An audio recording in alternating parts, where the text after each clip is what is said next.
هنعمل احلى واسهل فطار ممكن تعملوه، مش هياخد منكم اي وقت خالص. شويه رز ابيض كده مفلفل وطعمه خطير قوي، مع طبق سجق كده بالخضار، حاجه كده في منتهى الجمال. اول حاجه كده معايا حله على النار فيها معلقه سمنه بلدي حلوين كده، ومعايا تسيح كده على النار، ومعايا نص كيلو من الرز غسلاه ومصفياه كويس جدا، وانزل بيه على السمنه بتاعتي واشوحه في السمنه البلدي حوالي 5 دقايق، يعني نشوحه تشويحه كويسه كده، ونحط معلقه ملح ونحط كده نقلبها كويس قوي مع الرز لحد ما يتشوحوا لمده 5 دقايق. ومعايا واحده من مرقه الدجاج احطها، يعني افركها كويس جدا وانزلها على الرز بتاعي، بطعم الرز بتاعي وبتخليه طعمه حلو قوي.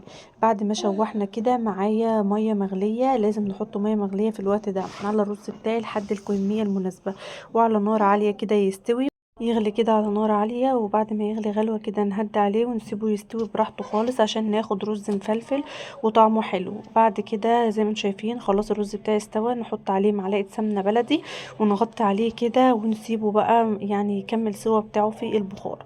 بعد كده في طاسة تانية معايا على النار حطيت فيها معلقة سمنة بلدي، ومعايا نص كيلو من السجق البلدي على نار عالية كده بدون اي حاجة تانية خالص، لحد ما يتشوح كده على نار عالية عشان مش عايزاه ينزل ميه خالص، عايزاه على نار عالية كده يحتفظ بالعصارة بتاعته. واشوحه تشويحتين كده، وبعدين اقطع في الوقت ده احط التوابل بتاعتي الاول، ملح على كمون على فلفل اسود على بهارات لحمة على 7 بهارات على معلقة قرفة صغيرة كده، واشوح كل التوابل مع بعضها كده في السمنة والسجق، بيدي ريحة حلوة قوي. وبصلتين كده مقطعاهم جوليان بالطريقة دي واشوحهم مع بعض كده لحد ما البصل يستوي مع السجق بتاعي. واجيب طماطمتين، لو مش متوفر طماطم ممكن نحط صلصة معلقة كاتشب كده يعني. الاكل ده انا بدأت فيه الساعة 5، ما اخدش مني اي وقت خالص.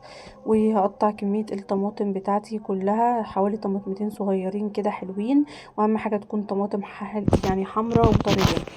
بعد ما الطماطم استوت مع البصل والسجق قطعت فلفل اخضر كده، ممكن نحط فلفل سبايسي او شطه سبايسي، يعني المتوفر واللي انت بتحبيه. كده خلاص السجق بتاعي استوى وكان جاهز معايا. كده خلاص الفطار بتاعي سهل وبسيط وما خدش مني اي وقت خالص. وجهزت معاه كده عصير صوبيا، طبعا عملتها معاكم قبل كده، احلى عصير ممكن تعملوه جنب الفطار وحلو قوي. الرز بتاعي مفلفل وطعمه حلو قوي.